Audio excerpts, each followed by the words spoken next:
Que el Señor les bendiga, paz de Cristo a todos ustedes, amados hermanos, que cada día, cada oportunidad que nosotros tenemos de poder llegar a ustedes a través de este medio, nos brindan esa oportunidad, nos abren sus puertas para que nosotros podamos a través de este medio llegar a ustedes trayendo un pequeño bosquejo de la palabra de Dios. Quiero felicitar en este día, el Día del Padre, a todos aquellos que Dios les dio la oportunidad de ser padres, a todos aquellos que Dios les dio la oportunidad de tener un hijo que Dios les prestó por un tiempo, por un momento, y que actualmente se encuentra en la presencia de Dios. A todos aquellos papás, felicidades hoy en este Día del Padre. En el mundo secular se festeja y bueno, no quiero pasar por desapercibido, mandarles un muy fuerte abrazo a todos los papás. Y como tema, yo quiero tocar cómo ser padres. Mire, hay un versículo que hace tiempo yo escuché cómo hicieron el bosquejo, pero quedé con cierta duda. Actualmente, dentro de estudiando este versículo, leyéndolo y viendo los comentarios bíblicos, me doy cuenta de que a veces un versículo podemos tomarlo literal y a veces no vemos el trasfondo bíblico en el cual se da. Quiero leérselo, está en Deuteronomio 24:16 y en torno a ese versículo nosotros vamos a trabajar. ¿Cómo ser un padre? Dice Deuteronomio 24:16, los padres no morirán por los hijos, ni los hijos por los padres, cada uno morirá por su pecado. Pero si nosotros vamos a Deuteronomio 7:9, dice la palabra de Dios, conoce pues que Jehová tu Dios es Dios. Y dice, Dios fiel, que guardará el pacto y la misericordia a los que le aman y guardan sus mandamientos hasta 1000 generaciones. Dos contextos que nos llevan a ver. Uno dice, no morirán los hijos por los padres, ni los padres por los hijos. Pero también dice, conoce que Jehová es Dios y que guardará su pacto de misericordia hasta 1000 generaciones. O sea, Él perdonará. Y yo quiero considerar estos dos versículos como un fondo, como algo que me va a dar la pauta para dar este bosquejo. Quiero pedir a Dios que sea el Señor quien ministre en esta hermosa tarde.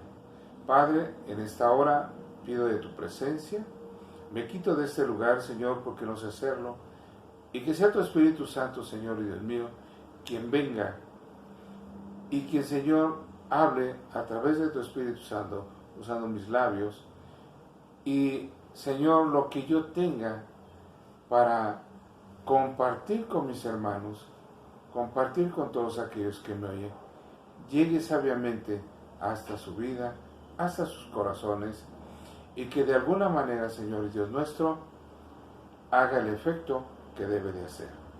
Que tu palabra no vuelva vacía. Padre Celestial, en el poderoso nombre de tu Hijo amado, nuestro Señor Jesucristo. Amén.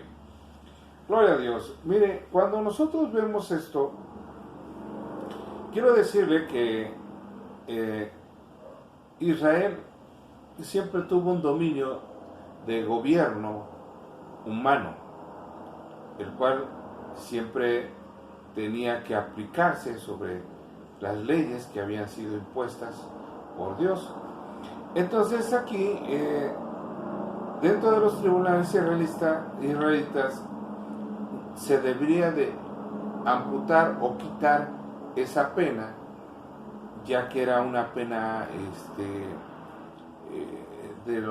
humana, por lo cual decía, no debe ir más allá. Solo el padre y los hijos no deben de cubrir los pecados de los padres, o viceversa. Las escrituras, cada persona es responsable ante Dios por su propio pecado. Aunque reconocemos que Deuteronomio 24:16, lo que nosotros leímos, y que decía que cada quien era dueño de su propio pecado, pero en los cuales no se ponía en práctica. Por ejemplo, voy a darle un ejemplo. El hijo de David y Betsabé murió por el pecado de ellos. Entonces, cuando muere el hijo de ellos por el pecado de ellos, y decimos, ¿por qué dice los padres no morirían por los hijos, ni los hijos por los pecados de los padres? ¿Qué pasó ahí? Y todavía, para reforzar ese texto, vemos que dice, Jehová es Dios fiel y que guardará el pacto y la misericordia a los que aman, y lo guardará por 1000 generaciones. Entonces, ¿qué está pasando? Entonces nos damos cuenta que en 2 de Samuel 14 nos da la información clara y dice, por cuanto con este asunto hiciste blasfemar, oiga bien aquí, dice, hiciste blasfemar a los enemigos de Jehová, el hijo que te ha nacido morirá. Fíjese nada más. Mas por cuanto con este asunto hiciste blasfemar a los enemigos de Jehová, el hijo que te ha nacido ciertamente morirá. Natán se volvió a su casa y Jehová hirió al niño y a la mujer de Urías que había dado a David. Enfermó gravemente. Dice, entonces David rogó a Dios por el niño. Ayunó David y entró y pasó noche acostado en la tierra. Y se levantaron los ancianos de su casa y fueron a él para hacerle levantar de la tierra, mas él no quiso, ni comió con ellos pan. Al 7º día el niño murió, y temían los siervos de David hacerle saber que el niño ya había muerto, diciendo entre sí, por cuanto aún vivía, le hablamos y no quería oír nuestra voz, ¿cuánto más se afligirá si le decimos que el niño ha muerto? Este es un ejemplo claro, y nosotros podemos decir, bueno, ¿qué está pasando en los versículos anteriores? Pero aquí nos estamos dando cuenta que el pecado de David y de Betsabé fue más allá. Hubo una consecuencia, la cual hizo que los hijos de Dios quedaran en mal, dejaran en mal a Dios delante de todos los hombres. Por eso hubo una consecuencia. También Saúl, 7 nietos de Saúl fueron muertos debido al pecado de Saúl. Aquí también vemos en 2 de Samuel 21, del 5 al 9, donde dice, y ellos respondieron al rey, de aquel hombre que nos destruyó y que maquinó contra nosotros exterminio sin dejar nada de nosotros del territorio de Israel, désenos 7 varones de los hijos para los cuales ahorquemos delante de Jehová en Gabad de Saúl, y el escogido de Jehová, y el rey dijo, yo los daré. Mire, aquí los gabaonitas pidieron 7 hijos de Saúl, por lo que él había hecho. ¿Cómo podemos reconciliar estos hechos? Algunos también mencionan el hecho de que los pecados de los padres tienen efecto negativo en los hijos hasta la 3ª y 4ª generación, y esto nosotros lo vemos en Éxodo 25, donde dice, no te inclinarás a ella, ni los honrarás, porque yo soy Jehová tu Dios, fuerte y celoso, que visito la maldad de los padres sobre los hijos hasta la 3ª y 4ª generación a los que me aborrecen. Y aquí es claro, aquí habla los que aborrecen a Dios, los que hacen mal las cosas de Dios. Si nosotros vemos luego en la palabra de Dios, dice, hizo lo malo delante de los ojos de Dios. Igual que su padre hizo lo malo delante de los ojos de Dios. Y esa parte parece insignificante, pero lleva un gran contexto cuando nos menciona acerca de uno de los reyes de Israel, si hicieron bien o se hicieron mal. Deuteronomio dice, no te inclinarás a ella ni la servirás, porque yo soy Jehová tu Dios, fuerte y celoso, que visito la maldad de los padres sobre los hijos hasta la 3ª y 4ª generación. No solamente Éxodo 25, sino Deuteronomio 5:9, nos da el mismo contexto. Seguramente esto es una contradicción directa al principio de Deuteronomio 24:16. Pero vuelvo a lo que es el Deuteronomio 24:16. Habla del tratado de la ley penal normal. No habla de la ley penal de Dios.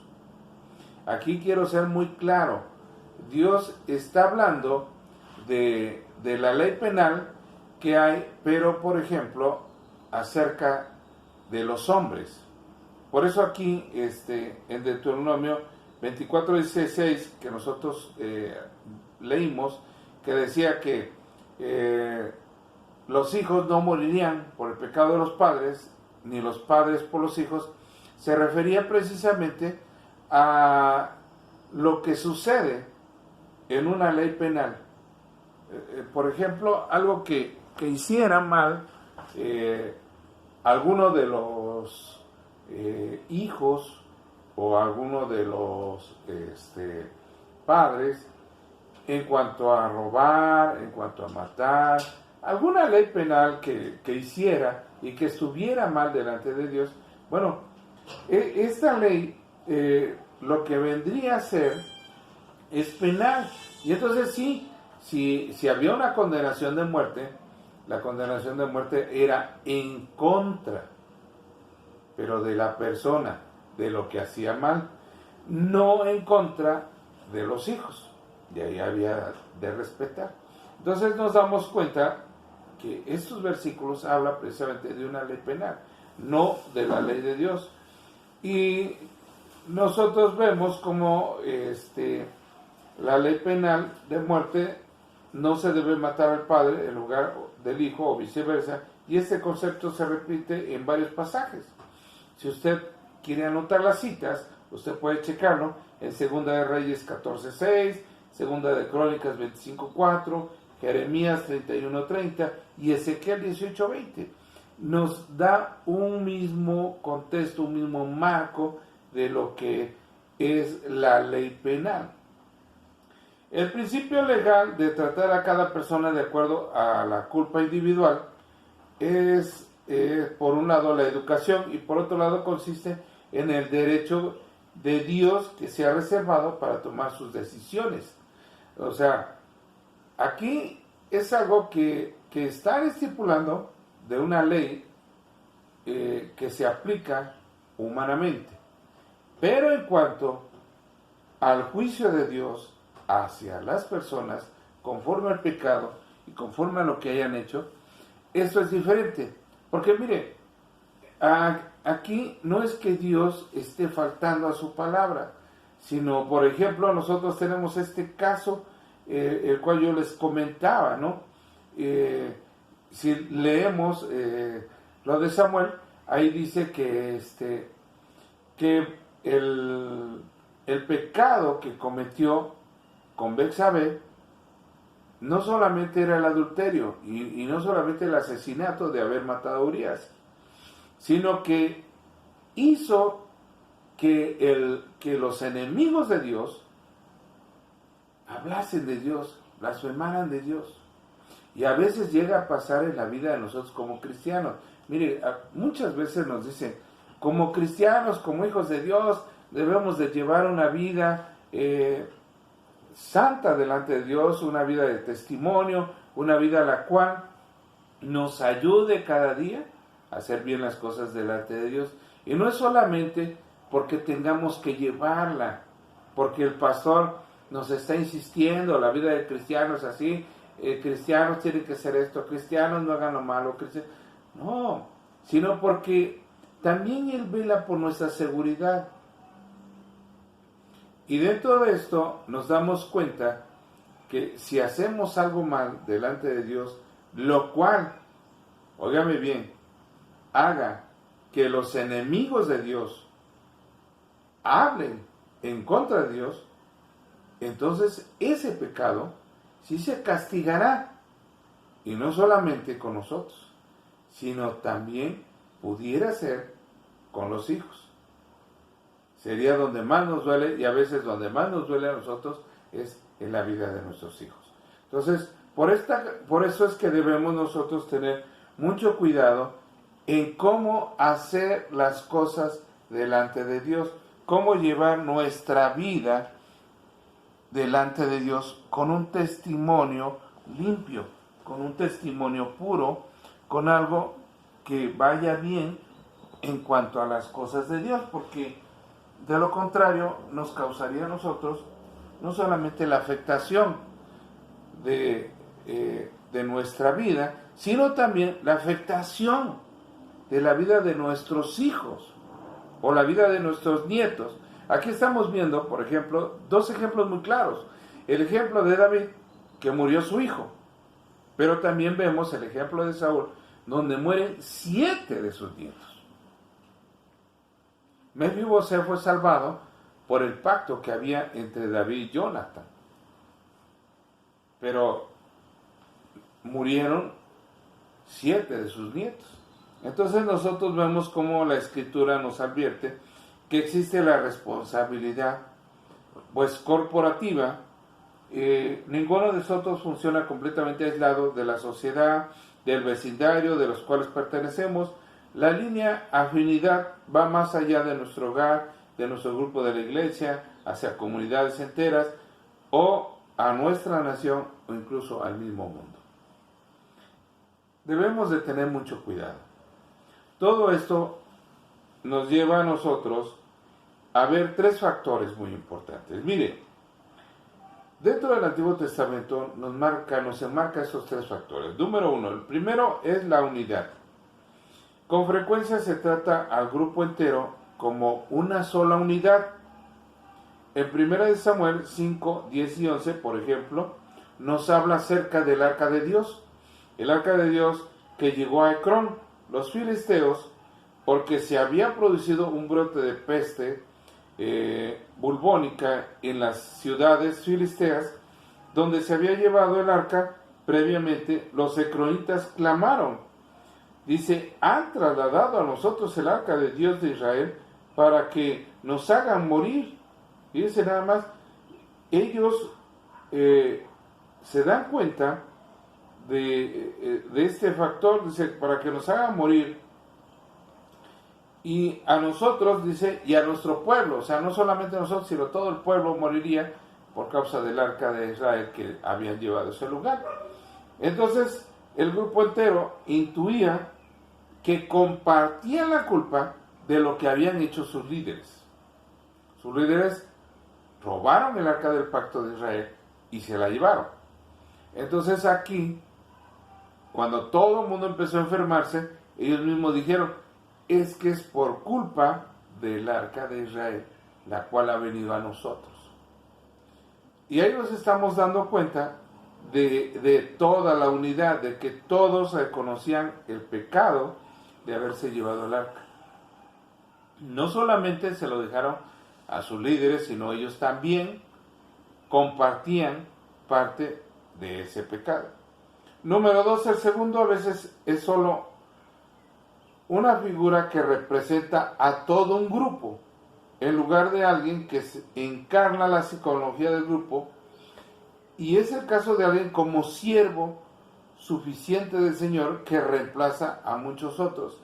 Aquí nosotros vemos en su mayor parte la vida del pastor. Mire, la vida de nuestros pastores lleva muchos momentos de aflicción, porque él cuando ora al Señor por algún hermano que se encuentra enfermo, por alguno que tiene problemas, por necesidades, por problemas de la iglesia, por problemas de economía, muchas veces dicen, es que los diezmos que damos todos son malgastados, pero si nosotros nos diéramos cuenta cuánto cuesta para nosotros mantener nuestra casa, ahora imagínense llevar todo lo que es la iglesia, ¿no? En cuanto a, primeramente, los materiales que se necesitan, ¿no? Vamos a pensar escobas, trapeadores, jaladores, limpieza de toallas, jabón higiénico, jabones de tocador, todo lo que conlleva los baños, la limpieza de la sala, que es grande, y que pues tenemos que comprar suavizantes, tenemos que comprar limpiadores y muchas otras cosas. Todo esto que nosotros vamos comprando y vamos llevando, pues nos está llevando, nos está acarreando a tener diferentes gastos. Pero a eso, añádale a usted que Él sufre por los enfermos, Él sufre por las personas que tienen problemas, Él sufre por los matrimonios, Él sufre por muchas cosas, por situaciones que se dan en su vida y que también conlleva aflicción. También ellos son papás, también ellos son esposos o esposas. Nuestras pastoras pues tienen una responsabilidad en su hogar, una responsabilidad en la comida, en el aseo, en muchas cosas. Y los pastores pues tienen una responsabilidad también pues como hombres de casa, como padres e incluso como hijos, ¿no? Muchas situaciones que son difíciles y que nosotros nos preocupamos porque el pastor esté preocupado por nuestras necesidades, pero nosotros difícilmente nos preocupamos por ello. Entonces aquí, en esta segunda figura, representa el lado donde encarna la psicología de un solo grupo. Tercero, el factor es la oscilación entre el individuo y el grupo, o viceversa. El ejemplo clásico se encuentra en Josué 7:11, donde el Señor le dice a Israel que ha pecado. Recuerden que cuando Josué, después de conquistar Jericó, sube a otra ciudad a conquistarla y es derrotado. Y entonces él dice, pues es que Señor, el pueblo ha pecado. Y sí, Dios le dice, pues sí, Israel ha pecado. Y muy a pesar de que Acán confiesa su pecado allá en Josué 7:20, pero el pecado de Acán hizo que todo el pueblo recibiese un castigo. Porque Dios les dijo, no tomen nada del anatema, nada. Y Acán tomó del anatema. Y él pecó. Y al pecar él, todo el pueblo pecó. Entonces lo mismo llega a suceder cuando a veces un pecado grande surge en la iglesia. A veces nosotros como congregación cometemos un pecado, nuestro pastor o líderes, y somos juzgados todos. Todos somos juzgados. Entonces, todo esto nos lleva a nosotros a considerar una evaluación sobre cada situación, sobre el principio de cada tribunal humano, en una prerrogativa final del juicio de Dios también. O sea, del pecado que nosotros hacemos, las cosas que nosotros hacemos, hasta donde lo que es el tribunal humano puede considerar pecado y castigarlo él, o que Dios considere ese pecado, hasta qué consecuencia va a llegar y hasta dónde Dios va a castigar. Entonces esto es importante. Por eso en el caso de David y Betsabé está claro que se conectaba con la pérdida del bebé, con el hecho de que no solamente David cometió el adulterio con la esposa de Urías, no solamente la muerte de Urías, sino que involucraba la vergüenza que David estaba haciendo pasar al Dios mismo, que hacía que sus enemigos se levantaran y hablaran en contra de Dios. Cuando alguien, como ministro o como miembro de la iglesia, comete un pecado, hay ocasiones en que el pueblo habla no del ministro o no del congregante de la iglesia, habla de la iglesia en general y habla de Dios. Lo peor de todo, es que el pueblo no dice, es que este hombre pecó, es que este hombre hizo lo malo delante de Dios, sino dice, es que ¿cómo es posible que sirve a un Dios y hace esto? ¿Dónde está su Dios? ¿O dónde está lo que Él dice? Amar de Dios. Entonces todo eso es muy importante, que debemos nosotros considerar. También los 7 nietos de Saúl fue por la culpa de Saúl, por el tratado que él violó con los gaboitas. En Josué 3:15 nos habla de ese tratado que había, pero en 2 Samuel 21:11 nos habla cómo Saúl no lo respetó y los mató, por lo cual pidieron 7 nietos de Saúl, a los cuales pues mataron. Y entonces nos damos cuenta cómo en cuanto al mandamiento, el cual los pecados de los padres visitan a los hijos hasta la 3ª y 4ª generación, solo podemos observar el texto claramente que nos enseña qué es lo que sucede cuando los hijos repiten la causa motivadora del pecado de los padres, es decir, que ellos también aborrecen a Dios. O sea, no solamente los padres, sino también los hijos, todos ellos aborrecen a Dios. Y con esto nos lleva a nosotros entender cómo es que Dios aplica el castigo. Cuando los hijos aman a Dios, el efecto y misericordia es por 1000 generaciones. Por eso yo les decía, a veces nosotros encontramos como nos dice la palabra de Dios, y él pecó igual que su padre. O él no hizo lo bueno delante de Dios. Cuando lo leemos nosotros en la palabra de Dios, nos está enseñando cómo vienen los pecados y cómo vienen las consecuencias de esos pecados.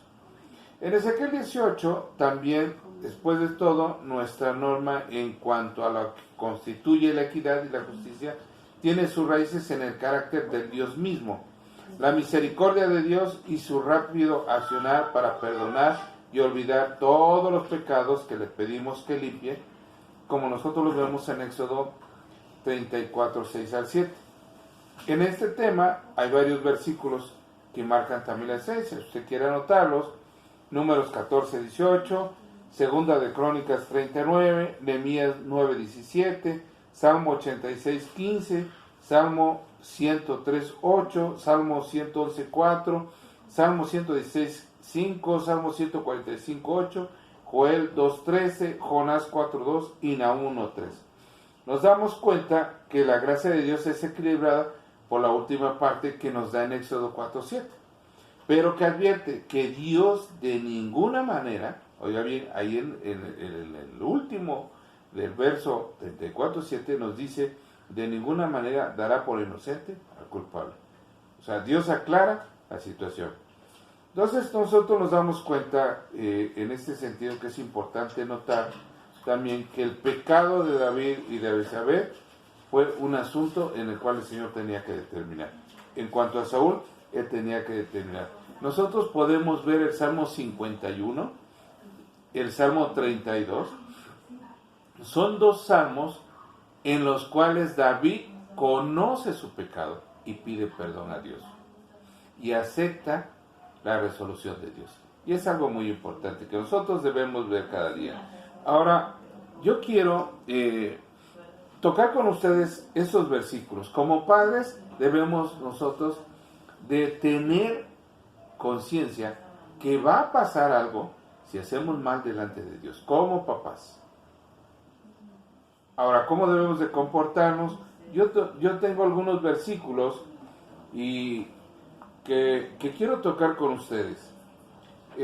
Por ejemplo, si nosotros hacemos mal las cosas delante de Dios, recuerde que Dios nos puede decir, a lo mismo que David, el hijo que te ha nacido morirá irremisiblemente. Si nuestro pecado avergüenza a Dios, aguas con lo que estamos haciendo. Dice Proverbios 27, camina en su integridad el justo, dice, y sus hijos son dichosos después de él. Dice que importante, cuando el hombre camina en su integridad y es justo, dice, sus hijos son dichosos después de él. ¿A usted no le daría gusto que después de que usted estuvo aquí en la tierra y fallece, y se va con el Señor, llega el momento en que usted tiene que estar delante de Dios y entregar cuentas. ¿No le sería para usted satisfactorio ver que sus hijos son dichosos después de usted? El Salmo 73:1 dice: ciertamente es bueno Dios para con Israel y para con los limpios de corazón. Salmo 15:2 dice: el que anda en integridad y hace justicia y habla verdad en su corazón. Así tenemos que ser como padres. Andar en integridad, hacer justicia y hablar verdad en nuestro corazón. El Salmo 26:1 dice: júzgame, oh Jehová, porque yo en mi integridad he andado. He confiado asimismo en Jehová sin titubear. Pero si estamos haciendo lo malo delante de Dios, primero debemos venir y pedir perdón a Dios. Recuerda que los caminos del hombre parecen ser rectos, pero son caminos de muerte para Dios. Es muy importante. Salmo 26:11 dice: mas yo andaré en mi integridad, redímeme y ten misericordia de mí. O sea, reconozco que he andado en mi integridad, pero no sé. Tal vez sí he pecado. Y dice la palabra de Dios: no hay justo ni a uno. Por eso dice: redímeme y ten misericordia de mí en esa redención. Lucas 1:6 dice: ambos eran justos delante de Dios y andaban irreprensiblemente en todos los mandamientos y ordenanzas del Señor. Qué hermoso cuando uno llega a partir de esta tierra y alguien lee este versículo para uno. Es muy hermoso.